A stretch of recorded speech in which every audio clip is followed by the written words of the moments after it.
Does it provide any different features than HTML4? And what are the key features? There are many features. So we cover some of the features like creating audio, video, canvas, drag and drop, responsive web design, different types of HTML5 aspects.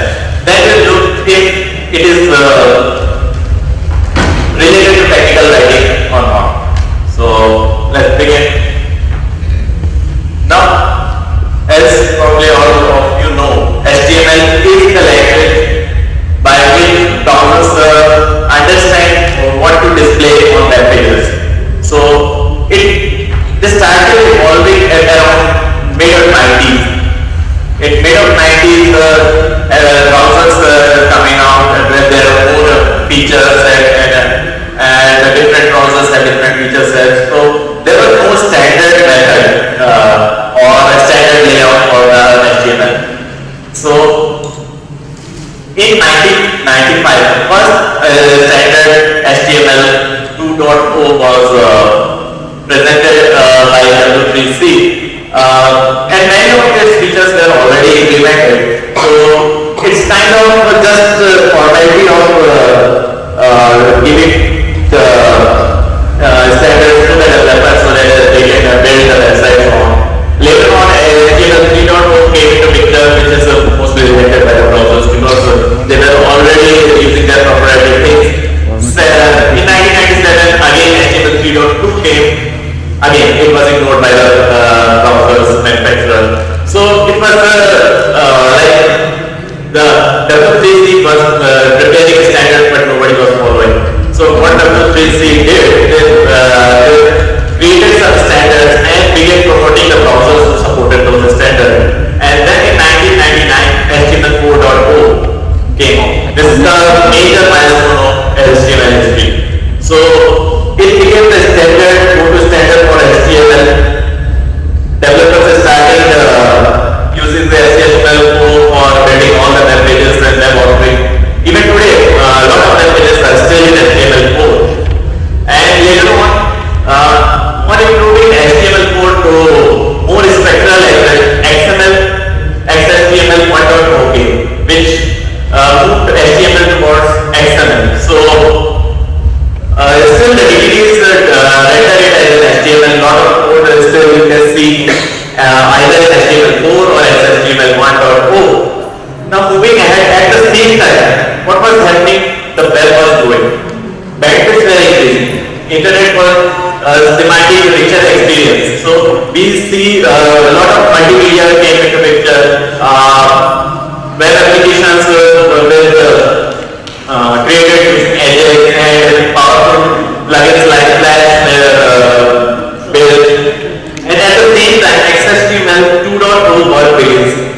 But now XHTML 2.0 never became the standard. So at that time, what it does is that it standardizes everything, put it in a structure, but it was not backward compatible.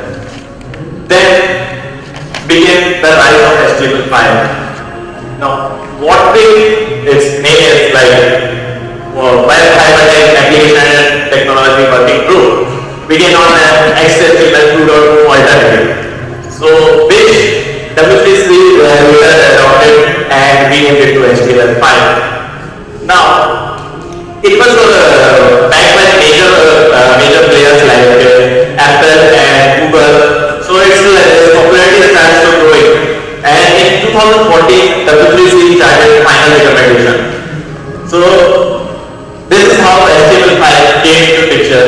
And nowadays, if you see all the modern web pages are rendering in HTML5. So hope I have bored you with the history, but let's move on. So according to HTML5test.com, there are around 555 HTML5 features. Out of those, most of the browser supports majority of them. So Chrome is the leading browser there with 526 features supported out of 555. So whatever features I'm going to talk about today is supported in all of the browsers. Now the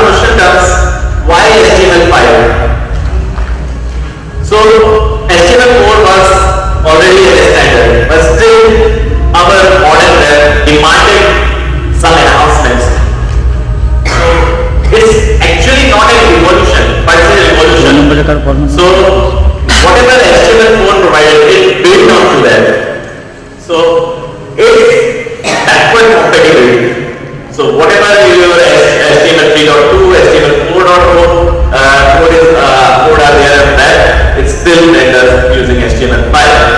Whereas say why this alternative came, as we have seen, XHTML2 was not backward compatible. That was a major drawback of XHTML2. So both provided structured web object, but the backward compatibility was the major aspect of HTML5.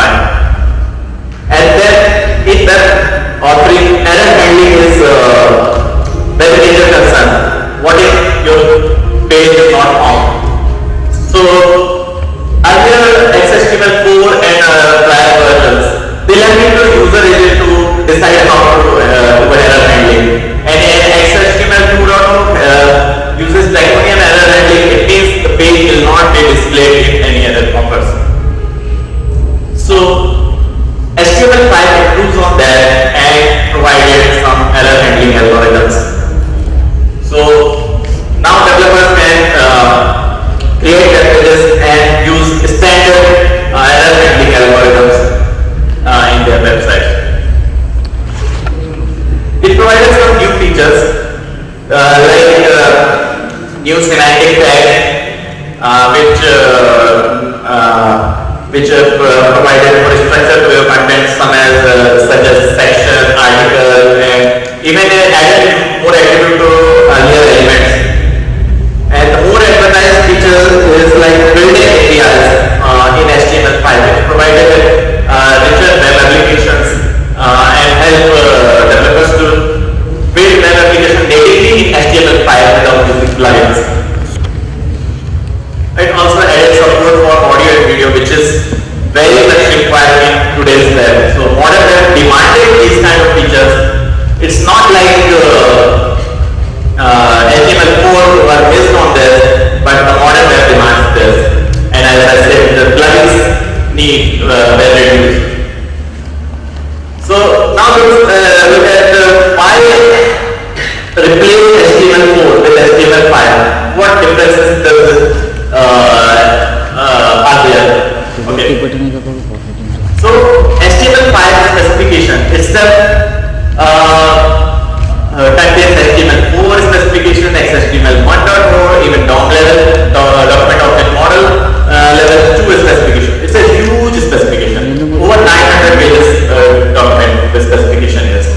So it's very big. So as compared to HTML4, I think its specification is almost double. And all does not cater to the new features, but some enhancements. Now the DOM type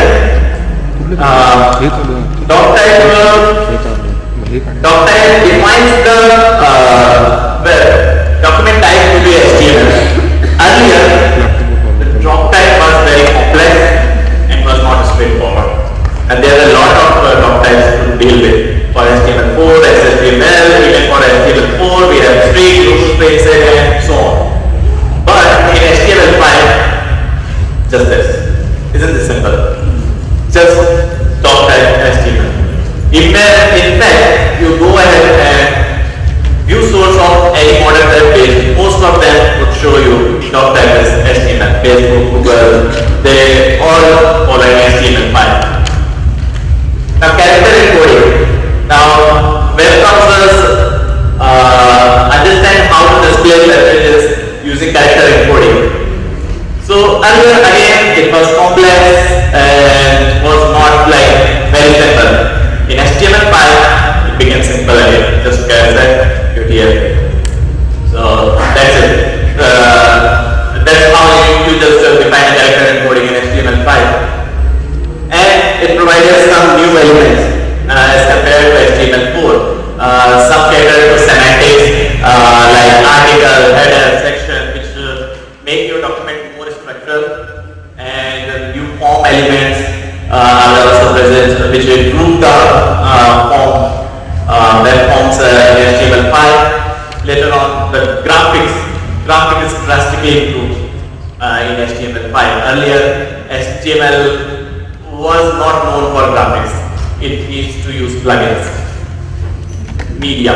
Now, media is like the demand of modern web. So now media elements are catered into HTML5.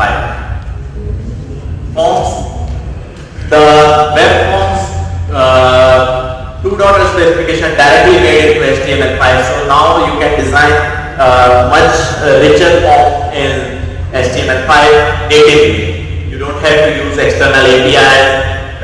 Many new elements have been added like date pickers, color pickers, even numeric steppers, sliders, new input field types like email, search, URL, new methods, put, delete. These all things. Now you can design your rich web pages forms directly in HTML5 without need of any external API.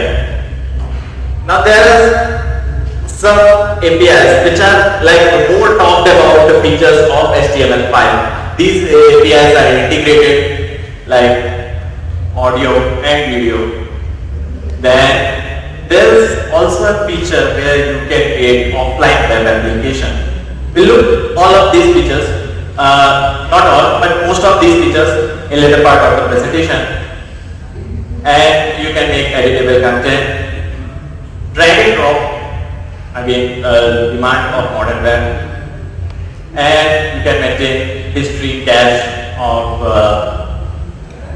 your website. But there are some associated APIs as well which have their own specification, such as geolocation and web messaging.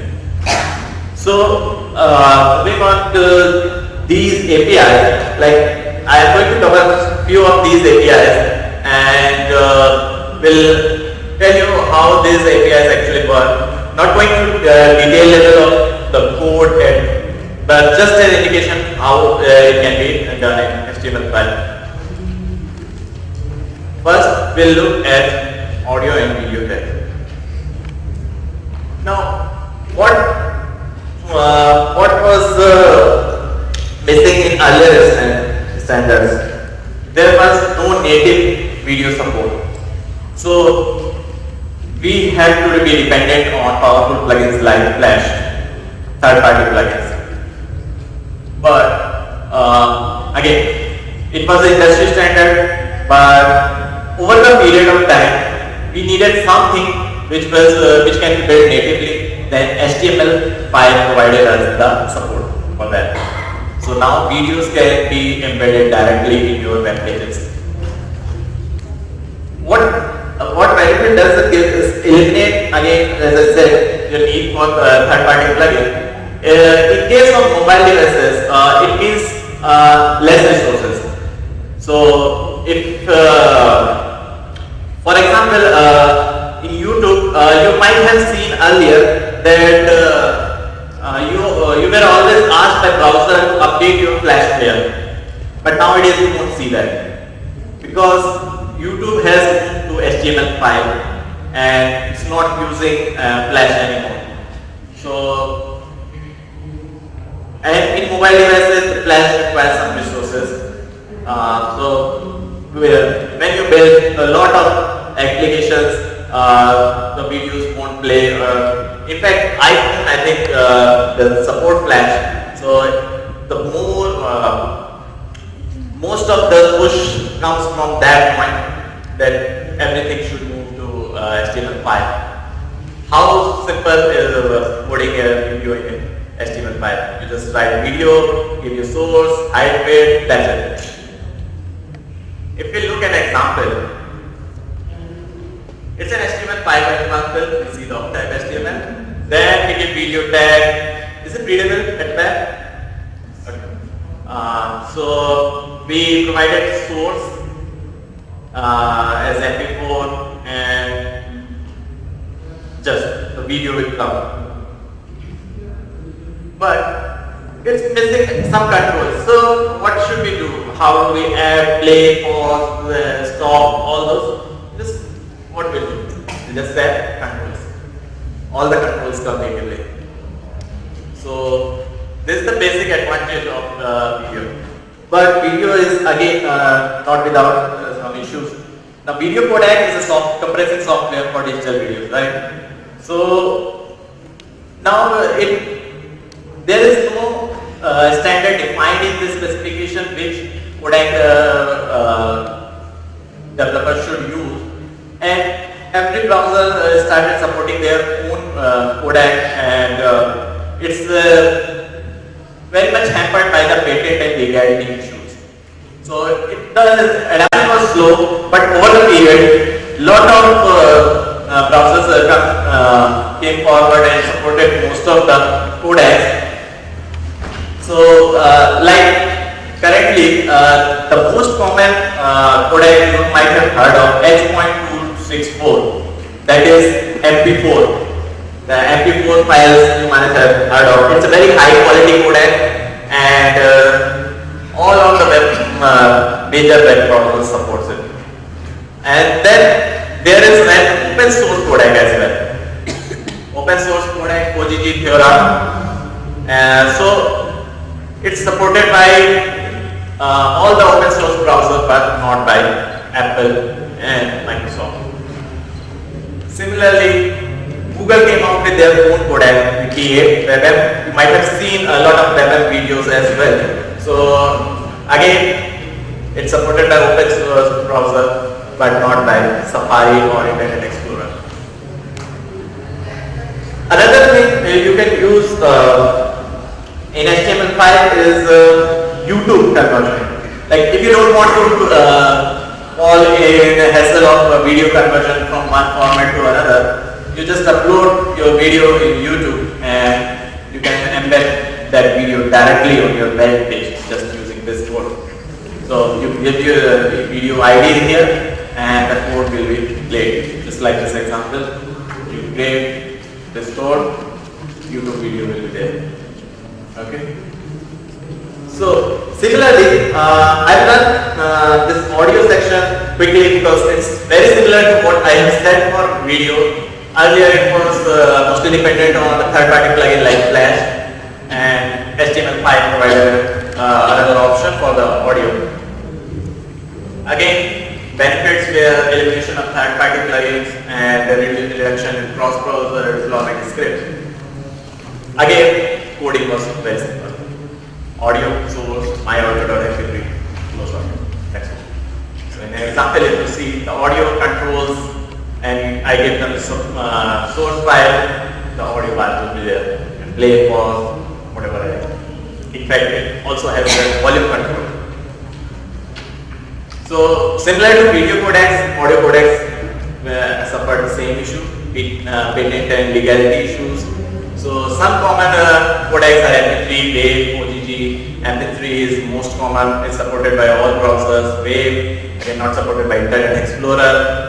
OGG not supported by Safari and Internet Explorer. Now we move on to our next feature, that is Canvas. Now Canvas is very big step forward for HTML5. Why? Because it provided a drawing environment to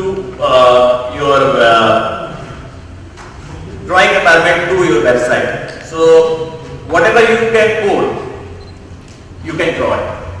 So it has Canvas 2D API using which you can create graphics.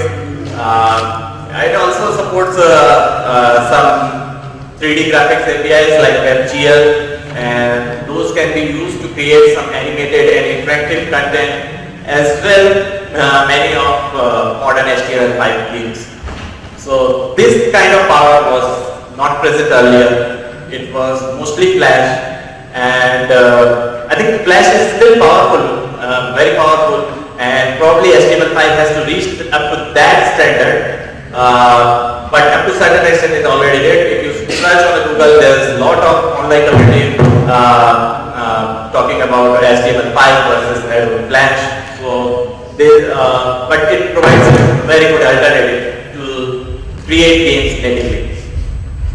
How it is done? Very simple, just Canvas ID, width and height, and there's an alternate text if your browser doesn't support it, and it has some very good methods to draw graphics. And as you can see, some sample drawing methods like move to, line to, close bar, fill rectangle, fill style. Then like you can see what they do. Let's walk through an example. I'll just an hypothetical example. So if I give canvas ID and provided with some width and height, let's consider a grid at that width and height. I give the method to 0, 0 and a point was made there 0, 0. Then I give method line to 300, 300, point was made there, but again I can't see any line because whatever I have posted out there, it's a computer memory, but I have not asked them to stroke it or draw it. So I give stroke method in the line is drawn. So if I relate the grid, it's the line. You can draw directly on HTML with just simple code. So this opens up the possibility to a very high level. You can create games, polygons, fractals, anything. Like if you see, these are all made using HTML5. This is an HTML5 game you can see online, and this is an out of demo. This is created in HTML5 using WebGL API, and this one is awesome. Like video is playing and you can just boom it. So these all can be created through HTML5. Next, we move on to see how offline web applications help us. So it's a very contrasting term, offline and web application. How a web application can be offline. It means like you open a web application, but if you lose internet connectivity, you can still access it and use it. So how it works, like it uses an application cache.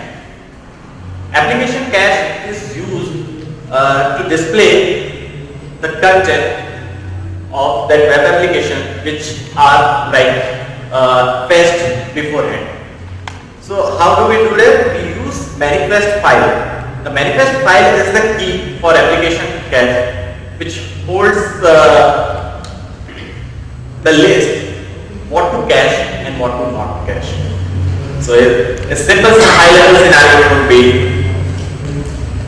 working on a computer, the web server is remote. You log into an application, web application, it will check whether application cache or not. If it is cache, it's loaded from the local cache. What if it is not? It goes to the server. The request goes to the server and the content is loaded from the server. So it enables you to do offline browsing and it's fast and the server load is reduced. See, as you have seen, if application is cached, the server is not even bothered. So how to cache? This way you can do, but the manifest file is the way to go. Either you specify the manifest file in your web page, or let your web page be specified in the manifest file, or whatever content you want to be cached. So this is an HTML5 page. How do you specify manifest file? Just manifest equal to app demo.appcache. Appcache is the format for manifest file. Okay, so this page will be cached whenever you open the web application. What's in the manifest file? Manifest file consists of three major sections. One is explicit section. Now this section specifies the files that needs to be cached. So whenever you open the application, these files will be cached automatically by referring to the manifest file. Then there is online whitelist section. These files should be accessed only when internet connection is there. So every time you open a web application, these files will not be cached and will be available only when you are online. Then there is a fallback content. These fallback content is like if you want to display something to let user know that this is an alternative file, not an online file. For example, when you open any messenger, you usually see, when you are connected, you see green dot. When you are not connected, it's kind of gray. That gray image, that gray dot is actually your online content. So when you are not connected, the application is using that gray dot. But there is a downside to it. You have to be aware of it that even if the file is updated on the web server, browser will still show local cache. Why? Because we have not updated the manifest file. So we have to update the manifest file every time we update some files on the web server. Moving on to next API is drag and drop API. You might have seen in the web that how drag and drop works. Like you move photos around in Facebook. If you arrange your album, you can just move a photo from here to here. So earlier it was not present natively to HTML5. Now it's available natively to HTML5. How this is done? You will define an object as draggable. Then you define a drop target for it. It's simple. And then use APIs for doing everything you want to do when you move content from one place to another. So you can transfer data or whatever things you like. Now, the next API I want to talk about is geolocation API. Nowadays, geolocation is very important. Everything is GPS oriented now.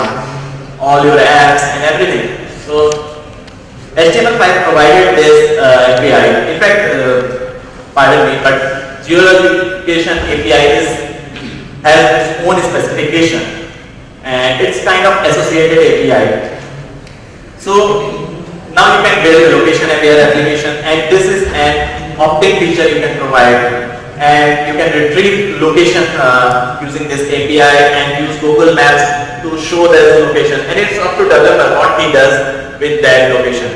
He gives uses an object navigator object and can get current position or can watch position to and fro, like where the user is going, and use these positions to update his web application or display in Google Maps.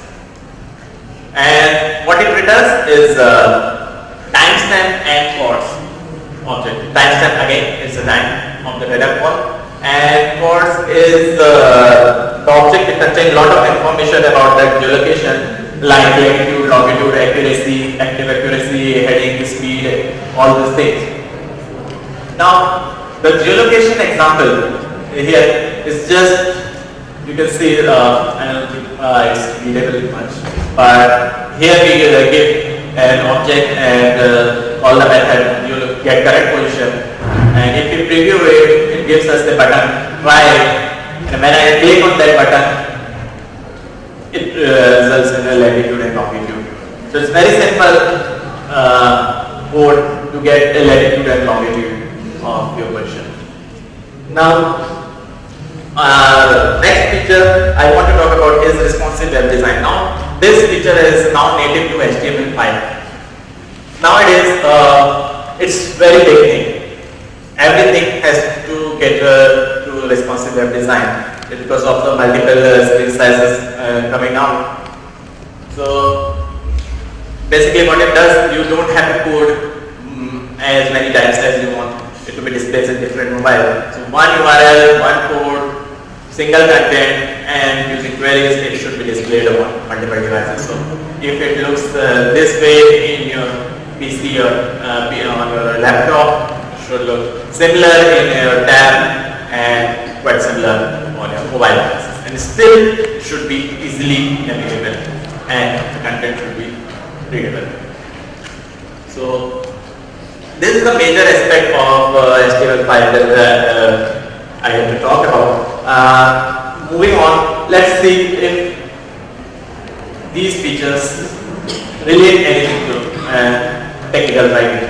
Now we have already evolved from manuals to online help. So basically we are moving forward. So we can use HTML5 to give richer experience to our users, like earlier text fetched least view. If you add photos, more media, views go up. So this is where HTML5 comes in. So you can create some native content using HTML5, and your views can go up. Responsive web design. So you give your user help on all devices. Mostly business users carry just their smartphones or tab, and they want to see answers on those devices. So in fact in TIBCO we have implemented that. So our TIBCO help is available on all devices. So it is using HTML5, and it looks kind of similar in all devices. Navigation is a little different in mobile devices, but the content is still the same how it is displayed. It's been repeated I think many times that search is the way to go for content today, and it becomes much more friendly website for search engines if it is structured in a more what you can say, semantic way. So like again I'm taking TIBCO's example, like if I search for this query, I would get first and second similar search results. Second one is the most relevant one. So this is what we can do with HTML5. I think it brings out a lot of features for us to experiment around, and I think if you want like to know more about it, w3schools.com provides a lot of tutorials kind of thing, tried examples. Some of the tried examples which I have given are on W3 Schools, so you can just go there and see the code, just click on the tried and experiment with changing the code, and you can directly see how the preview comes out. So I think I have covered some of the key features of it. HTML5, as you've seen, there are 555 features, so it's not possible for me to cover in this session. So I think that would give you some good idea of HTML5. I think we have okay, so if you have any questions.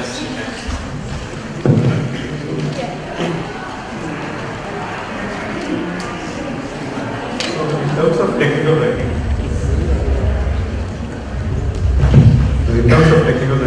so what are the tools which are supporting this responsive layout or schema? It depends on the tool. For TIBCO, I can give you an example of TIBCO. There is a suit help generated by SDL Transform. So they generate an HTML5 output. I think FrameMaker also does that. Yeah, so FrameMaker also does that. So different tools, you can go through the tools. Mostly tools specify if they provide HTML5 help. In fact, RoboHelp I guess also does that. Sorry.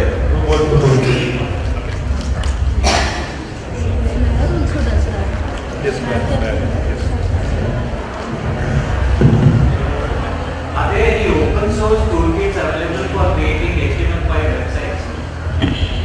HTML5 website can be created open.